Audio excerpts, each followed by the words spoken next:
नमस्कार, स्वागत है आपका। और पोर्टफोलियो पर यहाँ पर सुनहरा रंग डेफिनेटली छाया हुआ है। होली की तैयारी यहाँ पर है और इस बीच सोने की खरीदारी कई लोग यहाँ पर करते भी हैं, क्योंकि अगले हफ्ते से यहाँ पर फेस्टिवल्स और उसके अगले महीने से शादियों का सीजन भी शुरू हो जाएगा। सोने में अच्छी खासी रौनक इस हफ्ते में यहाँ पर देखने को मिली है। सेंट्रल बैंक की खरीदारी जोरदार है। पिछले 2 सालों में 2200 टन सोना यहाँ पर सेंट्रल बैंक्स ने लिया है। यूएस फेड की मीटिंग आके चली गई है और बात यही की जा रही है कि जून में अब पहली रेट कटौती शायद देखने को मिल सकती है और उसकी प्रोबेबिलिटी यहाँ पर 75% जैसी है। साथ ही साथ जिस तरह का जियोपॉलिटिकल टेंशन है, इन्फ्लेशन की चिंताएं हैं, काफ़ी सारी कंट्रीज में इलेक्शंस भी हैं, तो इन सब का फायदा यहाँ पर सोने को पहुँचता हुआ नजर आया है। आपकी स्क्रीन पे जो चार्ट है वो बताता है कि साल दर साल होली के दिन सोने के प्राइसेस क्या थे। तो अगर पिछले साल की बात की जाए तो सोने के भाव यहाँ पर करीब 55 से 56,000 जैसे थे और इस बार हम देख रहे हैं यहाँ पर ऑलमोस्ट 67,000 की चाल यहाँ पर सोने में, यानी कि 10-12 हज़ार रुपए प्रति 10 ग्राम की बढ़त यहाँ पर सोने ने आपको दी है होली टू होली। जानते हैं कि किस तरह की खरीदारी देखने को मिल सकती है इन करंट लेवल्स के आप पर आपके पोर्टफोलियो में कैसे सोना रहना चाहिए। इस पर बात करने के लिए हमारे साथ हैं रिद्धि सिद्धि बुलियन के एमडी पृथ्वीराज कोठारी। कोठारी जी नमस्कार, होली की शुभकामनाएं आपको। और जिस तरह से पिछले 1 साल में हमने सोने के भाव बढ़ते हुए देखे हैं, पिछले 1 साल में कितना पोर्टफोलियो में सोना होना चाहिए था कि लोग अच्छा खासा मुनाफा यहाँ पर कमा पाते? Thank you Manisha ji. पहले पूरे आपके सभी दर्शकों को होली की बहुत बहुत शुभकामनाएं।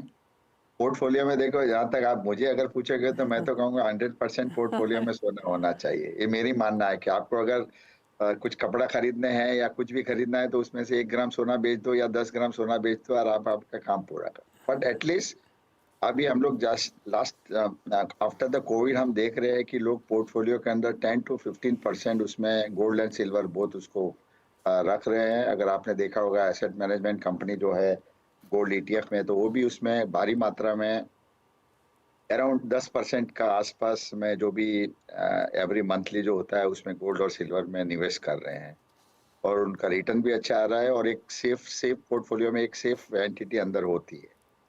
तो एटलीस्ट 10% निवेशकों को सोने और चांदी उनके पोर्टफोलियो में निवेश करना चाहिए। बट नो डाउट महिला तो 100% निवेश सोने में ही करती है और जो ट्रेंड उनका बरसों से चल रहा है वो आज भी ट्रेंड उनका बरकरार है। जी हाँ, बिल्कुल।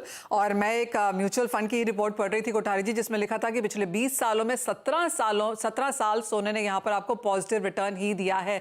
लेकिन इस बार जो चीज़ डिफरेंट है कोठारी जी, वो है सोना एट ऑल टाइम हाइज। और थोड़ी सी असमंजस में है बाजार इस वक्त कि लें कि ना लें, यहाँ से अच्छी खासी मुनाफा वसूली देखने को मिलेगी या फिर ये बस तो नहीं छूट गई, क्योंकि साल के एंड तक माना यह जा रहा है कि 70,000 या उसके ऊपर के लेवल्स भी यहाँ पर सोना दिखा सकता है। तो कोई अगर इस होली पे सोना खरीदना चाहे, उनके लिए आपकी क्या है? देखिए, मैं तो आज 46 साल से इस इंडस्ट्री में हूँ। मैंने तो $200 भी गोल्ड का प्राइस देखा है और अभी कल $2200 भी देखा है। जी। मुझे नहीं लगता है कि प्राइस उसको कोई इफेक्ट करता है और नो डाउट अब आप धीरे-धीरे आप देखोगे कि पूरा सिनेरियो गोल्ड तरफ चेंज हो रहा है। हर सेंट्रल बैंक जब गोल्ड बाइंग करती है, जब प्राइस की फिर उसमें कोई भी मूवमेंट नहीं रहती है। प्राइस $2200 क्या, $2300 क्या, $2400 भी आ सकता है, क्योंकि पहले जब था कि जो भी करेंसी होती थी उसके सामने अगेंस्ट में गोल्ड के सामने करेंसी होती थी। अब लास्ट 10 साल से आप देख रहे हो कि उसका जो लिंक नहीं है वो टूट गया है। तो हर एक कंट्री खुद की करेंसी प्रिंट करके मार्केट में आते हैं, तो नो डाउट है कि उसका इफेक्ट गोल्ड के ऊपर आ ही जाता है। और अभी आज की आप हाल में देखा होगा कि गवर्नमेंट भी ज्यादातर गोल्ड रिजर्व बढ़ा रही है हर कंट्री की। जैसे ब्रिक्स के अंदर हमने देखा कि उनकी और एक करेंसी आ रही है। तो मुझे लगता है जब तक सेंट्रल बैंक की बाइंग है उस वक्त में मुझे नहीं कह सकता कि गोल्ड में कोई गिरावट दिख सकती है, क्योंकि जितनी जितनी भारी मात्रा में बाइंग सेंट्रल बैंक की हो रही है उतनी भारी जो एक्सेस गोल्ड आप देखोगे कि 3400-3500 टन के आसपास का प्रोडक्शन होता है, उसके सामने खपत उतनी हो जाती है। बट जब सेंट्रल बैंक करती है वो एडिशनल बाइंग हो जाती है, जिससे मार्केट में प्राइस के ऊपर काफी भारी मात्रा में इफेक्ट आ जाता है और पूरा सेंटीमेंट लोगों का चेंज हो जाता है, उसका परसेप्शन चेंज। अब आप देखोगे ईटीएफ के अंदर एसपीडीआर में भी काफी भारी मात्रा में लास्ट वीक में गोल्ड की बाइंग हुई है। तो इस तरह से पूरा एक वापस सेंटीमेंट पॉजिटिव आ जाता है। Kothari ji, as of now of course sentiment तो अच्छा है ही, और ये सोचते हुए कि यूएस फेड आगे जाकर रेट कट करेगा, हमने बैंक ऑफ स्विट्जरलैंड से वो होता हुआ ऑलरेडी देखा है। तो ये तो अभी सेंटीमेंट पे काम हो रहा है। अगले 6 महीने में जब ये रेट कटौती एक्चुअली हम आता हुआ देखेंगे तो आपको लगता है कि एक एक्स्ट्रा पुश यहाँ पर मिलेगा? क्योंकि चाहे सिटी है या बैंक ऑफ अमेरिका है, स्टैंसी है, इन सब की रिपोर्ट्स काफ़ी बुलिश हैं सोने को लेके। जेपी मॉर्गन ने $2500 पर आउंस की बात भी यहाँ पर की है, तो पूरा बाजार यहाँ पर काफ़ी बुलिश है। आपको लगता है वो सब लेवल्स इस साल से पहले देखने को मिलेंगे? देखिए, कहना बहुत मुश्किल है। अगर आप फिजिकल साइड की बात करोगे तो मुझे नहीं लगता है कि इस रेट के अंदर इवन हम लोग बिजनेस करना हमारे लिए भारी हो जाएगा, क्योंकि इन्वेंट्री इतनी बढ़ जाती है, हमको इतनी कैपेक्स हमारे पास में नहीं होती है। तो मुझे लगता है कि धीरे धीरे सोने की धंधा करना बहुत मुश्किल हो जाएगा। अगर प्राइस 70,000, 80,000, 85,000 हो जाते तो फिर आपको मैं कहता हूँ कि बहुत से मुश्किल है कि बिजनेस करना पड़ेगा। बट धीरे धीरे नो डाउट है, प्राइस मूवमेंट तो होना ही होना है, इस बात में कोई शक नहीं है। अगर आप इन्फ्लेशन के सामने गोल्ड की प्राइस देखते हो तो मेरे हिसाब से गोल्ड की प्राइस इन्फ्लेशन के सामने $4,000 की आनी चाहिए।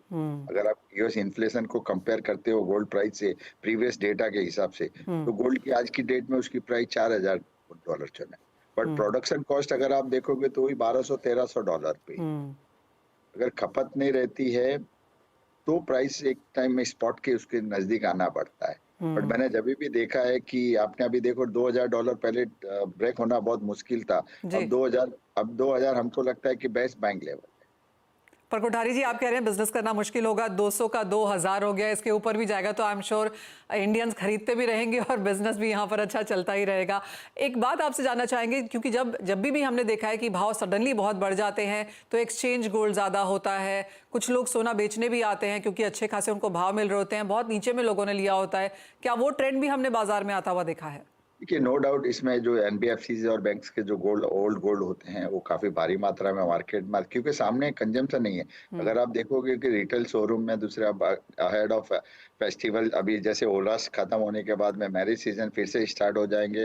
उसके बाद में अक्षय तृतीया आ रहा है जो अपना ऑस्पिशियस सबसे बड़ा ऑस्पिशियस डे है जो सोने चांदी की खरीदी में। तो मुझे लगता है कि उस टाइम के ऊपर अगर बाइंग आप देखोगे तो उस टाइम पे एक बड़ी बाइंग होती है।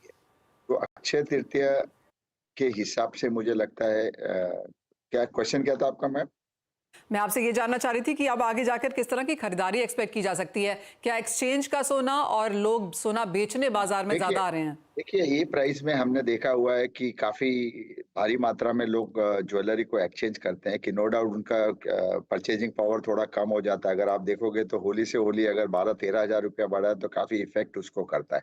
तो मुझे लगता है कि इस प्राइस के ऊपर लोग काफी भारी मात्रा में बेचने भी आ रहे हैं, जिनको जरूरत है वो बेचने आ रहे हैं। और स्क्रैप प्राइस अगर आप देखोगे कि स्क्रैप देके फिर ओल्ड ज्वेलरी देके न्यू ज्वेलरी परचेज कर रहे हैं और थोड़ी बहुत ज्वेलरी उसमें एडिशन कर रहे हैं, बट उतना डिमांड कहीं पे भी ओवरऑल नहीं है। $30 से $35 की इंडिया के अंदर आप देखोगे तो अभी डिस्काउंट चल रहे हैं है। गोल्ड की, सिल्वर में काफी भारी मात्रा में डिस्काउंट है। क्योंकि आपने चांदी की यहाँ पर बात करी और यहाँ पर भी 78,000 जाता है और फिर चांदी वहां से नीचे आ जाती है, और ये एक दो बार यहाँ पर हो चुका है नियर टर्म में। चांदी में अब यहाँ पर क्या सेंस है, क्योंकि होली के आसपास लोग चांदी भी खरीदते हैं? कि मैं चांदी में काफी बुलिश हूँ। मैंने आपको पहले भी कहा है, चांदी 1 लाख और 1.5 लाख रुपया होने में कोई बात नहीं है। आजकल जो डिजिटल करेंसीज का जो ट्रेंड चल रहा है, हमें ऐसा लगता है कहीं ना कहीं उसका बैक सिल्वर रहेगा, क्योंकि अब गोल्ड बहुत पॉसिबल नहीं है ये प्राइस के ऊपर गोल्ड बैक करना। मुझे लगता है अब आज की डेट में डिजिटल करेंसी का जमाना आ रहा है धीरे धीरे, तो मुझे लगता है कहीं ना कहीं सिल्वर काफी भारी मात्रा में उसकी खरीदारी होगी। एक नई इन्वेस्टमेंट पर्पज आ जाएगा कि लोग जो गोल्ड बैग रखते थे आप सिल्वर बैग रखना चालू करेंगे, क्योंकि पॉसिबल ही नहीं है कि ये प्राइस के ऊपर गोल्ड बैग रख के प्रोडक्ट उतना रिटर्न दे। तो मैं चांदी में काफी बुलिश हूँ। आपने देखा होगा कि चांदी जब भी 67, 68 के बाद में मूव करती है, अगर एक बार इसने 80,000 क्रॉस कर लिया तो फिर ये काफी, यानी इन टर्म्स ऑफ $US अगर $26 ब्रेक करके क्लोज होता है 2-3 दिन तक, तो मुझे लगता है चांदी $30-32 आराम से पहुंच जाएगी। अच्छी खासी बुलिशनेस यहाँ पर सोने और चांदी में, और आपको जैसे बताया गया कि यहाँ से और तेजी है। तो अगर ये होली आप अपने पोर्टफोलियो में और रंग लाना चाहते हैं तो सोने चांदी को डेफिनेटली इंक्लूड करें। और कोठारी जी जैसे आपको बता रहे हैं कि वो लेवल्स भी वॉच करें, और यहाँ से अगर तेजी आती है तो नए हाइज बनने में बहुत देर नहीं है। कोठारी जी एज ऑलवेज बहुत शुक्रिया साथ देने के लिए। आपको होली की बहुत बहुत शुभकामनाएं। Thank you.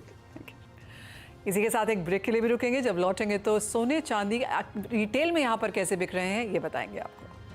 हमारे साथ एक्सक्लूसिवली जुड़ रहे हैं सेनको गोल्ड के MD and CEO Shubhankar Sen. Shubhankar नमस्कार, आपको होली की बहुत बहुत शुभकामनाएं। अच्छी खासी वॉलेटिलिटी हमने सोने के प्राइसेस में देखी है, इंडस्ट्री के लिहाज से बिजनेस के लिए ये कैसा है? देखिए लॉन्ग टर्म के लिए हम लोग का इंडस्ट्री का तो सोच था कि गोल्ड प्राइस ऊपर जाने वाला था, मतलब जाने वाला है, बिकॉज वर्ल्ड वाइड अगर आप देखो नवंबर में यूएस इलेक्शंस है, इंडिया में अभी सामने अप्रैल में इंडियन इलेक्शंस है। ऑल ओवर द वर्ल्ड जब कोई इलेक्शन आता है, ये जैसे कोई भी अनसर्टेनिटी आता है, इसके साथ साथ रशिया यूक्रेन वॉर या इजराइल गाजा वॉर, ये जो भी चल रहा है, तो ये सारे अनसर्टेनिटीज में डी डॉलराइजेशन या ये सब कॉन्सेप्ट्स में लोगों का गोल्ड के ऊपर कंट्रीज के भरोसे या इन्वेस्टर्स के भरोसा बढ़ ही रहा था। तो वी वर ऑलवेज देयर कि बढ़ेगा, मगर जो हम लोग सब लोग बहुत सरप्राइज हो गए कि बहुत ही शॉर्ट टाइम पे ये जंप ले लिया। With in the matter of 7 days एक $150-200 का जंप, वो थोड़ा दिक्कत हो जाता है। एंड बट कस्टमर्स के तौर पे we have seen that there have been customers भी थोड़े पैनिक कर रहे हैं, क्योंकि सामने में सपोज वेडिंग सीजन 5-6 महीने तो है नहीं, बट उन लोगों का मन का यही संशय है कि अरे मेरा suppose weddings is in the month of November December, अभी पूरा साल बाकी है, तो व्हाट इफ गोल्ड 70,000 चला गया, तो बाय दैट टाइम तो अभी ऑलरेडी बढ़ना चालू हो गया। So there have been some level where customers आके अभी से वेडिंग ज्वेलरी बाइंग, जो मे बी प्लान में इतना जल्दी नहीं था, वो थोड़ा थोड़ा करके चालू हो रहा है। एंड कुछ कस्टमर्स जो अपने पर्सनल सेविंग्स बाइंग के लिए है, may be they are postponing, they are looking for Akshaya Tritiya, जो फेस्टिव ऑस्पिशियस टाइम आएगा। And as an industry I think from Senco's perspective हम लोग भी कस्टमर्स के लिए थोड़े बेनिफिट्स दे रहे हैं कि अभी अगर आप एडवांस पेमेंट कर दो, तो फिर क्या होगा कि ये रेट में अगर गोल्ड का बुकिंग हुआ कि अक्षय तृतीया के टाइम में गोल्ड का प्राइस अगर और ऊंचा चला गया, तो फिर आपको ये लोअर प्राइस मिलेगा, और अगर प्राइस नीचे चला जाता है तो आपको नीचे वाला प्राइस मिलेगा। तो ऐसे करके we are also trying to say that कैसे कस्टमर्स को हम लोग बेनिफिट पहुंचा पाए in these kind of uncertain times. तो ये चीज हम लोग कर रहे हैं। ऑलराइट शुभांकर, अब अगर आपकी कैलकुलेशंस के लिहाज से जाया जाए तो आप कैसे देखते हैं सोने के प्राइसेस आगे जाते हुए, फर्स्ट हाफ इस साल में और सेकेंड हाफ के भी साल में? देखिए बहुत ही टेक्निकली अगर देखा जाए तो जिस हिसाब से प्राइसेस मूव कर रहे हैं, obviously there will be ups and downs. अब कब क्या होगा किसी को मालूम नहीं, बट ये लाइफ का एक रूल है कि ऊंचा भी जाएगा और थोड़ा बीच में करेक्शन भी आएगा। तो आई थिंक इंडस्ट्री यही सोच रहे हैं कि it will be in the range of 63,000 to 70,000। ये जो 10% की जो अप एंड डाउन है, I think one has to look into that kind of a range कि yes, there will be a time जब थोड़ा ज़्यादा uncertainty आएगा तो it can touch close to 69-70, or there could be corrections at times and it could be coming down to 63 to 64 के बीच। So I think that ये 10% range में industry is looking at it। Alright, March ending का समय है और ये usually बहुत exciting period नहीं होता है, क्योंकि मार्च एंडिंग कर रहे होते हैं लोग, साथ ही साथ इलेक्शंस भी आने वाली है, शादियां भी नहीं है इस वक्त। तो इस समय में इंडस्ट्री कैसे लुभाती है खरीदारों को? So see, as an industry now the focus is on अप्रैल में। मार्च का जो भी है, और हार्डली अभी होली का माहौल और जस्ट कुछ दिन में है, एग्जाम्स का एक सीजन ऑफ हुआ है, स्कूल्स का थोड़ा छुट्टियां चालू होने वाला है, एंड एडवांस टैक्स के लिए बिजनेसमैन और जो लोग को अपना पर्सनल लेवल में भी सबको टैक्स प्लानिंग करना पड़ता है। So it is now March is usually a month focused on these activities. तो रिटेल में हिस्टोरिकली मार्च में कभी उतना एक्साइटमेंट होता नहीं है unless there is like a sudden huge fall in the price of gold. तो वो अभी पूरा इंडस्ट्री का भी focus is on April and May. Akshay Tritiya is there, and many states में New Years आते हैं, पंजाब में, बंगाल में, असम में, उड़ीसा में। So गुड़ी पड़वा भी है end of March, early April in Maharashtra. So I think everyone is looking for a good beginning of a good year with positivity and optimism. And at the end of the day, gold का price बढ़ना is auspicious in a manner जी घर में इतने सोने जिसका पड़ा हुआ है उनके लिए तो ये एक एसेट अप्रिसिएशन हो ही रहा है. So I think as again the new year begins, everyone wants a touch of gold. So we are all very optimistic and positive. सामने में GJS का एग्जीबिशन होने वाला है, GJPC का एग्जीबिशन होने वाला है बैंगलोर में, GJS का इन Mumbai. So I think then everyone the planning will be full on for a great festive season. जी हाँ, सेकंड क्वार्टर जो साल का होता है उसमें काफ़ी सारी चीज़ें होती हैं और जैसे आपने कहा फेस्टिवल्स, शादियाँ सब यहाँ पर आ जाएंगी. तो किस तरह के डिमांड एस्टिमेट्स फिर आप यहाँ पर लगा रहे हैं? देखिए गोल्ड का प्राइस जब सडनली इतना जंप हो जाता है तो वॉल्यूम में तो थोड़ा इम्पैक्ट आ ही जाता है. It is something which is very natural and historically ये पहले हुआ भी है कि वैल्यू में आपको लगेगा कि yes it has grown by 5%, 7%, 10%, but volume में it hasn't grown to that extent. Gold का जो इंडिया में इंपोर्ट हो रहा है, आप अगर देखोगे तो इंपोर्ट क्वांटिटी उतना नहीं बढ़ रहा है. जैसे एक स्टैंडर्ड 700 टन के आसपास, 50 टन प्लस माइनस, वैसे ही एक लेवल में चल रहे हैं. तो गोल्ड का एक्सचेंज, रिसाइकल गोल्ड, इसका rather I think the trend has gone up more. लोगों का ओल्ड गोल्ड एक्सचेंज करके नया सोना खरीदना. So from a brand perspective also हम लोग भी यही कस्टमर्स को बेनिफिट दे रहे हैं कि उनका जितना भी सोना हो, उनका खुद का मतलब सेंको से हो या कहीं और से हो, we are trying to give the best value for the gold, ताकि लोगों का परचेस एंड ज्वेलरी ट्रांजैक्शंस होता रहे. तो I guess that we are also looking, value terms में ही बात करें तो अराउंड 7 से 10% ग्रोथ फ्रॉम द इंडस्ट्री. इस हिसाब से I think everyone is planning. Alright, ये तो बात हुई मार्केट की, लेकिन शुभंकर आपसे जानना चाहेंगे कि अब सेनको के क्या प्लान्स हैं अगले क्वार्टर के लिए, आपकी स्टोर एक्सपेंशंस को लेकर? क्या यहाँ पर ज़्यादा लॉन्चेस होने वाले हैं? और क्योंकि शादियाँ और फेस्टिवल्स आने वाला है तो आपसे क्या कुछ एक्सपेक्ट किया जा सकता है? राइट, सो हम लोग का अभी फर्स्ट क्वार्टर अप्रैल मई जून में our focus is to have a good Akshaya Tritiya festive season. शुरुआत साल का अच्छे तरीके से हो. There are some stores in the pipeline, so 3-4 stores के ओपनिंग के पूरा काम चल रहा है इंटीरियर्स का. तो वो सारा स्टोर्स को quarter 1 of the new financial year में लॉन्च किया जाए. हम लोग का सामने में we are planning for launching of new designs and ranges every year.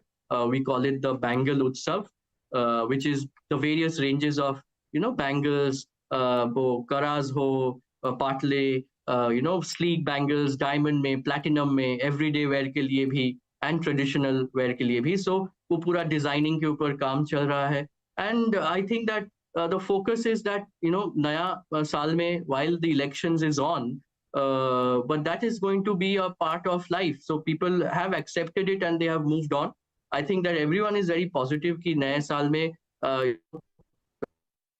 people should go for more growth and more success. तो उस हिसाब से I think that consumers are sentiment wise, आप अगर पूछे and we are interacting with them, they are quite positive. Actually consumer का average ticket size for the jewelry sector अगर देखा जाए तो it has gone up from the previous year. So gold का price बढ़ने के लिए ऐसा नहीं कि consumers का consumption towards the sector and the category has gone down in terms of value.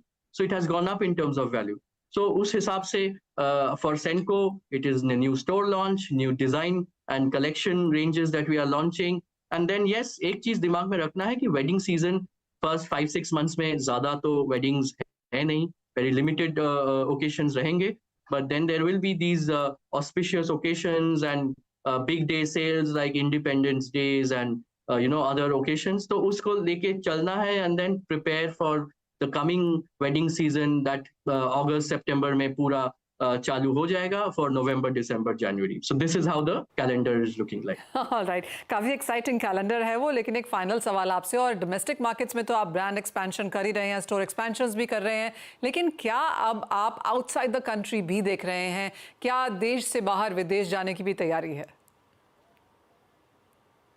हम लोग एक we will be opening our first store outside India in Dubai in the coming quarter. So वो एक plan में है, and then step by step we will start exploring the global markets. Already हम लोग का fellow jewelers बहुत अच्छे तरीके से they have expanded internationally, and बस we will try, all of us from the jewelry industry will be trying to make Made in India brand and made in India products available across the world. So I think that we will all in our own way सब अपने level में कोशिश कर रहे हैं कि made in India brand and made in India products को worldwide available करने के लिए. And I think that new years के लिए और नया जैसे आपने बोल रहे हैं कि कुछ products के तौर पे we have already started working देख रहे हैं कि lab grown diamond as a category is a growing category. So उस हिसाब से भी we will keep exploring and seeing कि क्या और कर सकते हैं उसके ऊपर. ऑलराइट, तो अच्छी खासी तैयारियां और एक्सपेक्टेशन की यहाँ पर मांग और बढ़ेगी और ऑफ कोर्स फॉरे इंडिया से बाहर भी लैब ग्रोन्स की तरफ भी और दुबई में एक नया स्टोर भी खुलने वाला है. शुभंकर एज ऑलवेज बहुत शुक्रिया साथ जुड़ने के लिए CNBC आवाज़ पर और हमसे बातचीत के लिए. आपके होली की बहुत बहुत मुबारकबाद. इसी के साथ फिलहाल इस कार्यक्रम में इतना ही समय है, लेकिन आप जुड़े रहिए CNBC आवाज़ के साथ.